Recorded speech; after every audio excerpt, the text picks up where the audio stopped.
Well, hey, thanks very much for inviting me to all of this. Exciting to talk about it, exciting to do it, and I think to put it in motion for enrollment management. So let me tell you a little bit about, I introduced myself from Florida Poly. Some of you may not know Florida Poly. It's one of the state universities. It's a public institution. It's the only public STEM university in Florida. We're part of the constellation of universities in Florida that includes the University of Florida, Florida State University, University of South Florida. And it is not too old. It's been around for about 10 years. We've got 30 programs of study. We're in the core STEM disciplines. We have no liberal arts or humanities. 85% of our majors require Calc 3. A little bit about the class. It's selective. Average SATs 1340, 4.0 GPO, 45% acceptance rate, 1,500 students, going up to about 2,100 in the next couple of years. I guess a little bit more about me. I'm from the Bronx originally. I've spent the past 21 years as a VP for enrollment. Prior to Florida Poly, I was at the University of Texas at Austin as a vice provost for enrollment management. I was at Baruch College in the City University of New York as a VP for enrollment and student affairs for 10 years.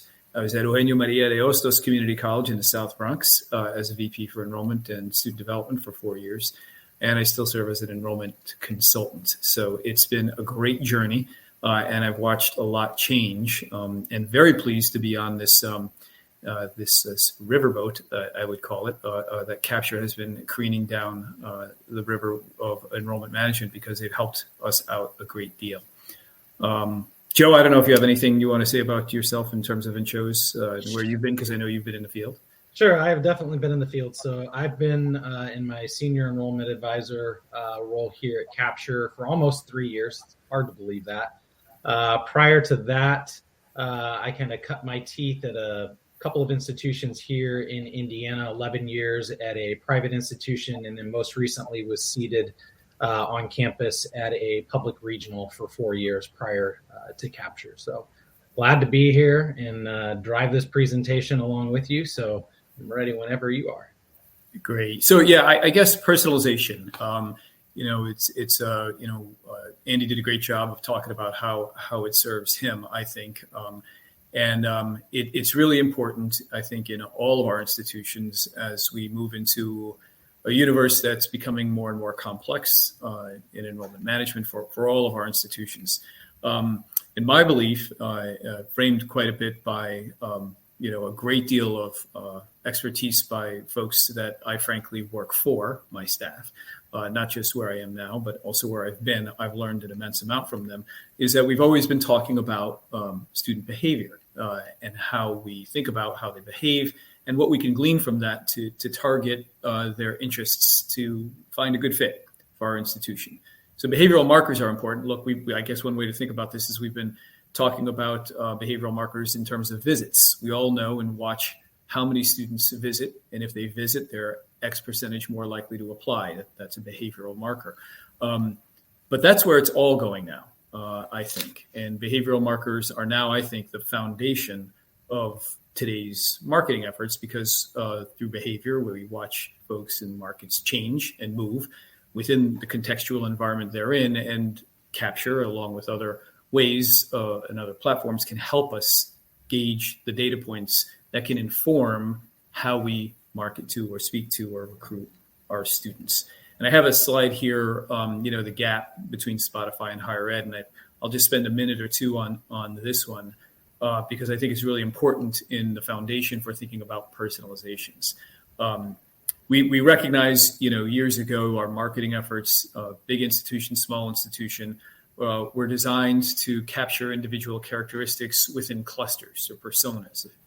For example, I might be targeted by the music industry because of where I'm from and who I am. So they might say, hey, this is a guy who might like Mark Anthony. He's from originally New York City. He's Latino and Filipino. He's of a certain age, and he now lives in Florida. All those factors are true, but the Spotifys and the Hulus and the Netflix are thinking about me a little differently. the data and the algorithms that they're capturing from me based on how I, for example, watch movies, the websites I stream these movies from, Hulu, Netflix, I have way too many, the movies I skip, the movies I repeat, what I'm reading online, all go into a marketing equation and some algorithms that is very personalized, and dependent upon my behavior, they serve me up what they think would be appropriately fitting for me. So for there to be a good fit and a good experience. In higher ed, we other than visits, we don't do a lot of that. We've gone the way of traditional marketing, which is, again, taking a cluster of people, and we still do, right? We buy names from entities that tell us students live in a certain neighborhood and therefore may need additional interventions. And I don't know if that'll ever go away, but what's certainly evolving is how we think about all of the elements of their behavior through the enrollment funnel, through their application process, through the inquiry process, and beyond. And Spotify is an example, I think, a good metaphor for how we need to move in this personalization world. So Spotify now has, I think, 182 million subscribers, up from 158 million last year. They're just taking off. And they use systems that ingest every single event in a song. So every song has about 2,000 events or markers, data points. And they make connections with that song with other songs. So whether there's percussion or male voice or female voice, et cetera.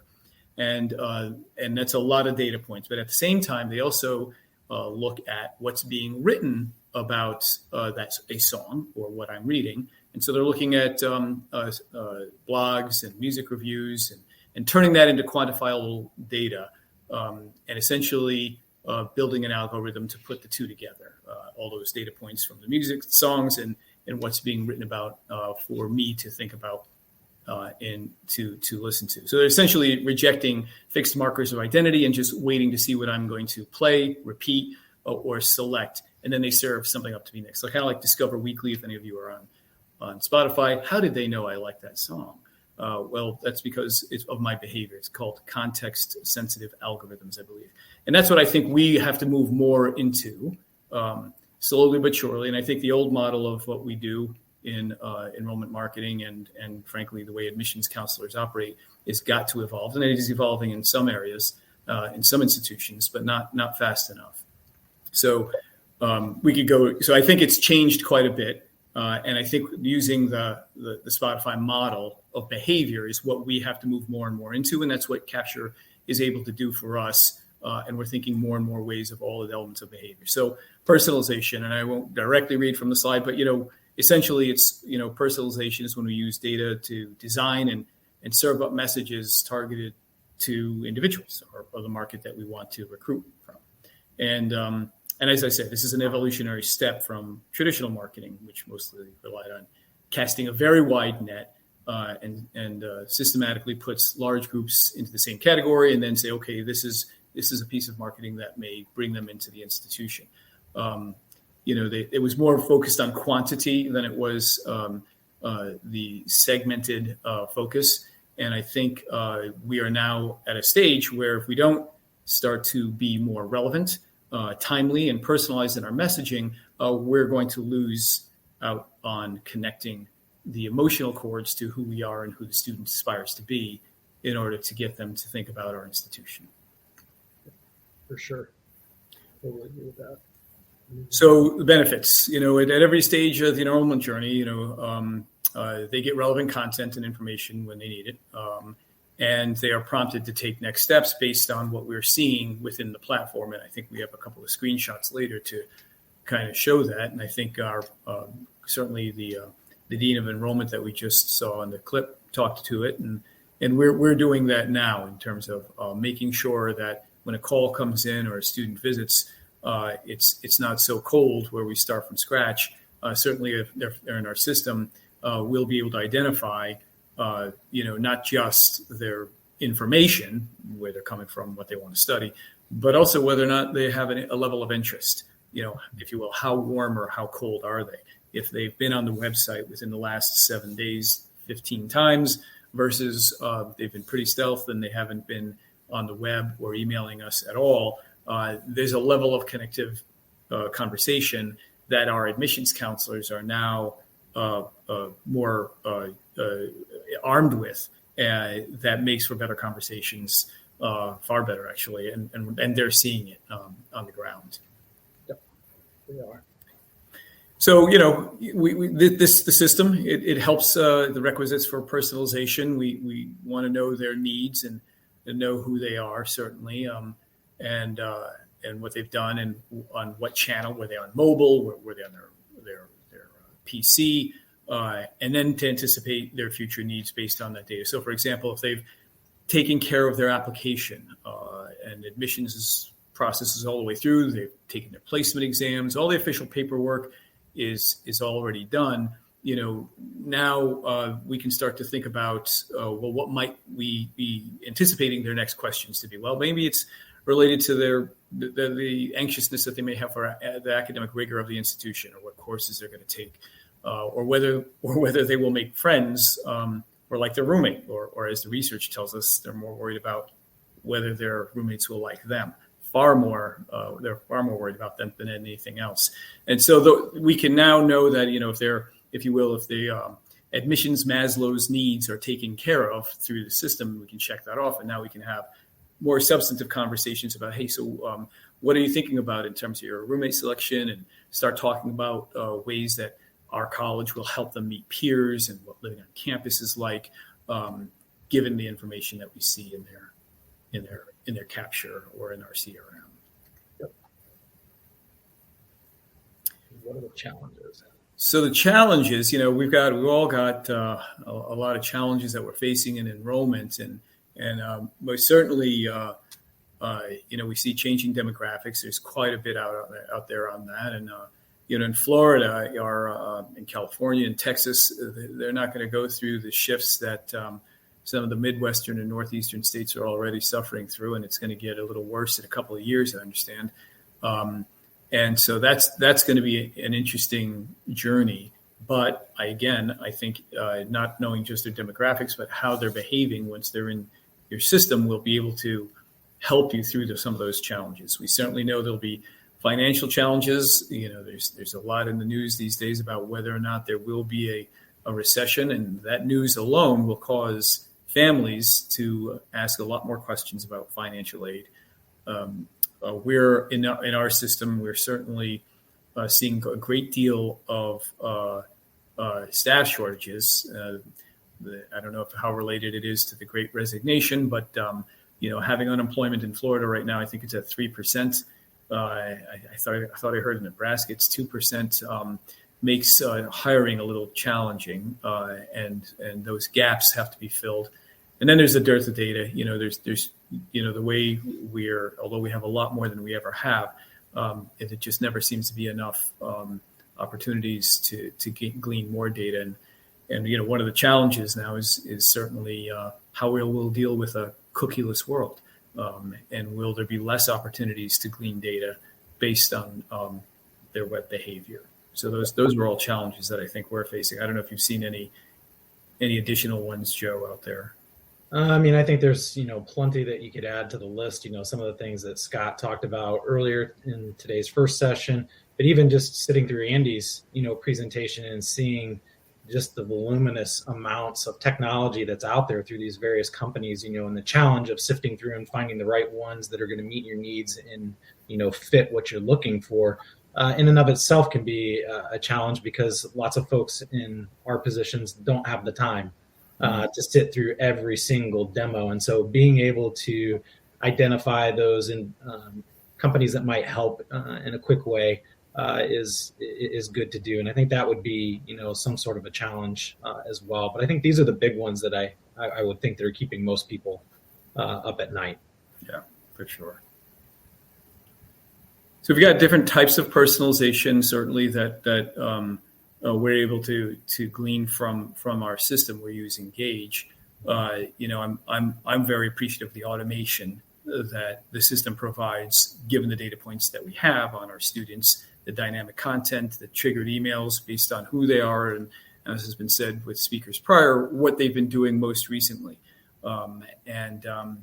I'm recognizing that there is a dramatic difference in students being engaged because, if you will, we're timely. We're speaking to them about what they were interested in. They were on our financial aid page 4 times, and now we're serving up a scholarship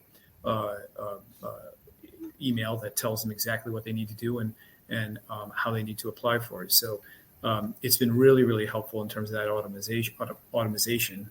And the personal based behavioral data has been helping us with the personal outreach when, I'm a firm believer in human contact at small institutions. We're in a system where one of our sister institutions has 72,000 students.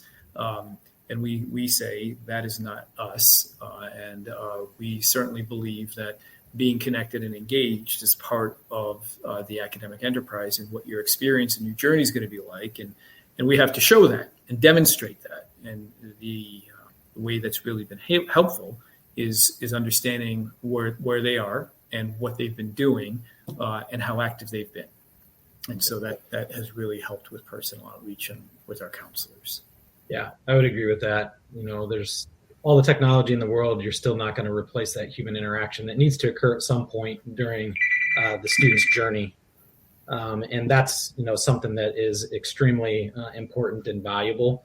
And I think that's something that, through our partnership, I feel like your team has been able to do that very, very well and has utilized that data very, very well.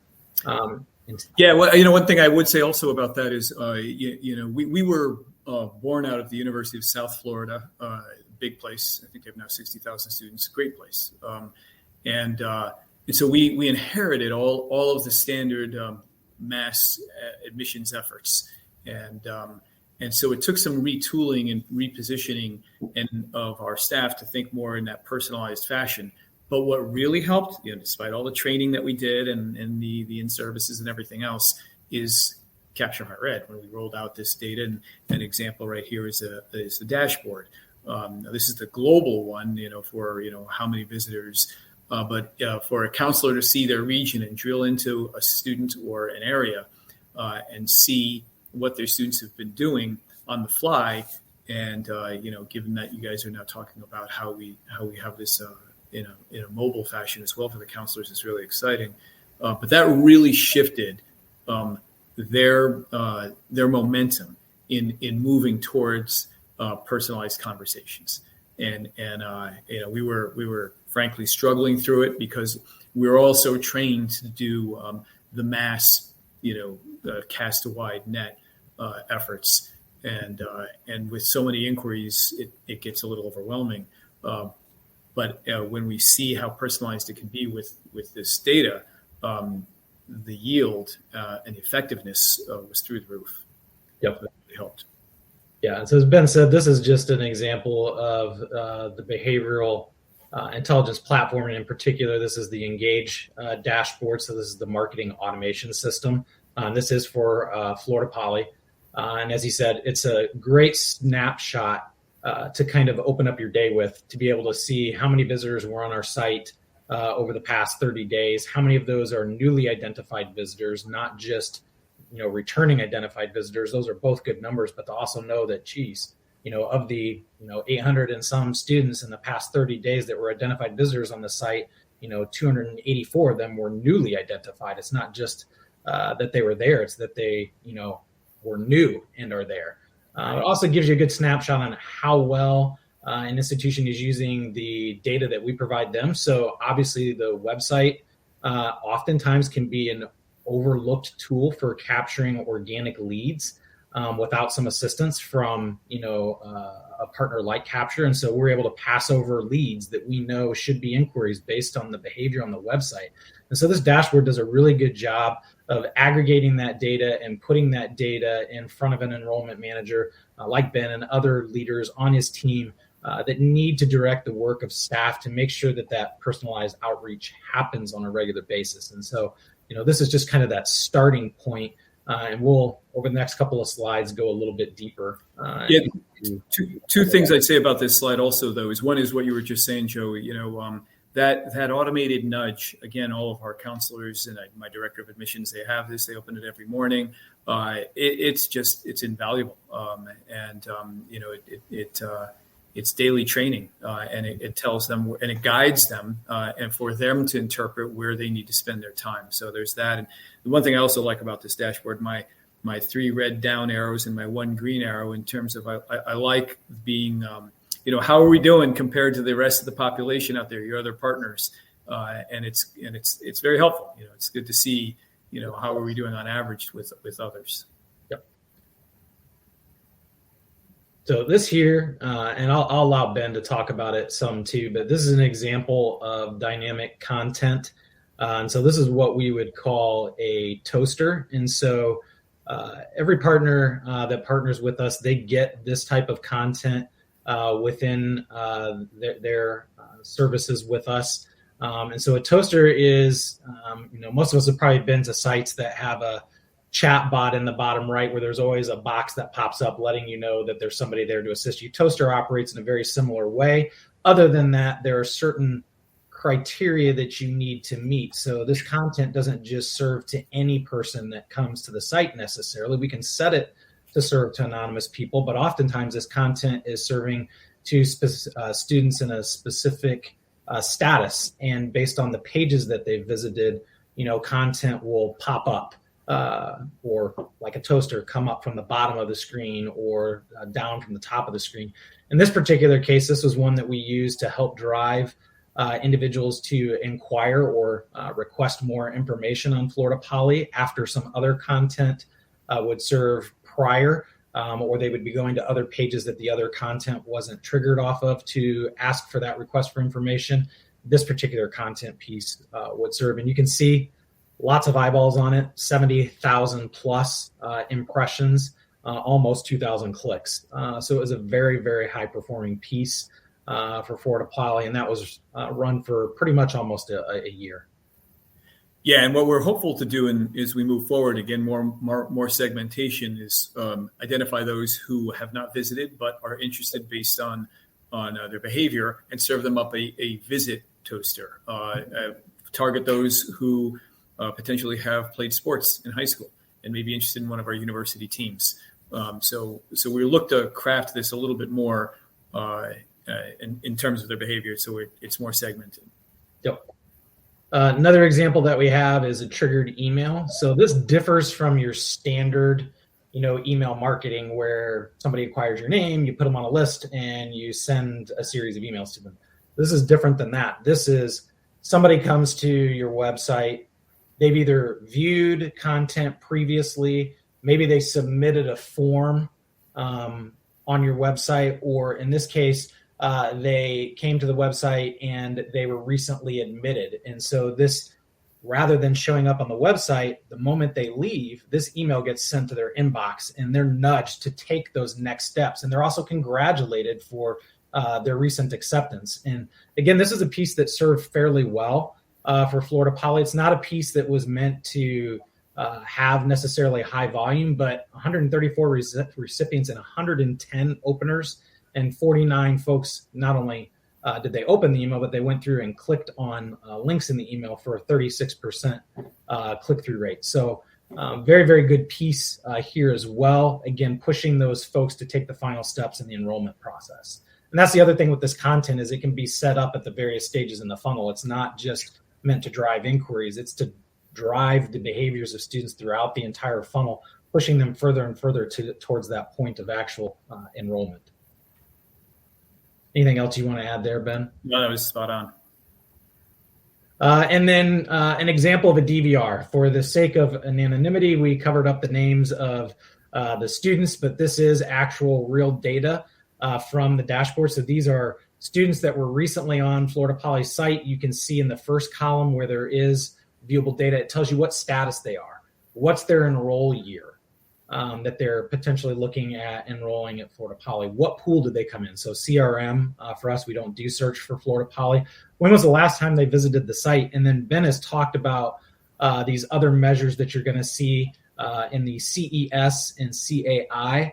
So the capture engagement score, this is a snapshot of a student's most recent visits to your website. So it's a 7-day snapshot. So how engaged has Johnny been in the past 7 days on Florida Poly site?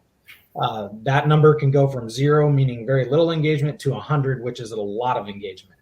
There's also the CAI, that Capture Affinity Index. So a lot of these students over time have been visiting the website. And so we want to take a measure of that as well. So what's their affinity to your institution? How engaged have they been since they've started their college search, and in particular looking at Florida Poly? And that's what the CAI score gauges, and that's a lifetime score. And so that, again, 0 to 100, the CES can fluctuate pretty regularly. The CAI typically is really only going up, which is really, really nice. And those are measures that can be used for two very different reasons. And it's good measures for staff to use to help prioritize who they're going to reach out to and in what order.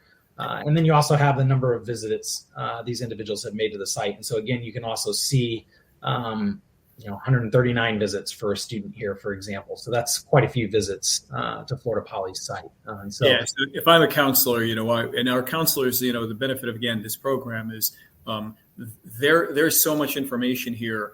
They have the autonomy to lean into what they feel is best based on their strengths. And we found that they like that. They're not just being told. We try not to be prescriptive.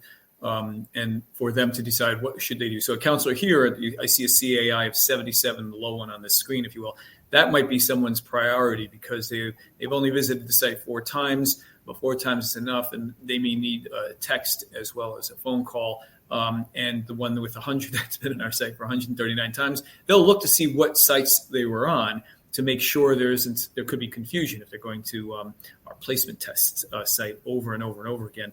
We'll want to say, is there anything we can help you with if we see some behavior in that regard? So that'll help guide what they're going to talk about when they're reaching out. Mm-hmm. Yep. And as Ben said, this is something that his counselors get on a daily basis. And so that's why it's called a DVR. It's a daily visitor report. And it gives the counselors the opportunity to see who's there on a daily basis and take those steps that they need to take. And those steps do lead to actionable results. And so just to give you some sense of what's happened over the last few years. So we started working with Florida Poly in 2019. And you can see that since 2019, there's been a 185% increase in applications alone for Florida Poly. And I think that's a pretty tremendous outcome. I'd like to claim that that's all Capture. I think a good portion of it probably is, but a lot of that goes to the credit of Ben and his team in doing their job on the back end as well with other things that they're doing internally. Yeah, we thank you. The team's done an amazing job. I'm blessed to have some really, really good people, and that's where it's all at. But certainly, this has really infused those good people with the data, the business intelligence. They need to be even better, and it's proven the point. Our average SAT moved up 50 points. We've increased diversity on every front, and we increased out-of-state applications this past year by 40%. So we're moving in the right direction. So thanks for all your help and all that you guys have been doing. Yeah.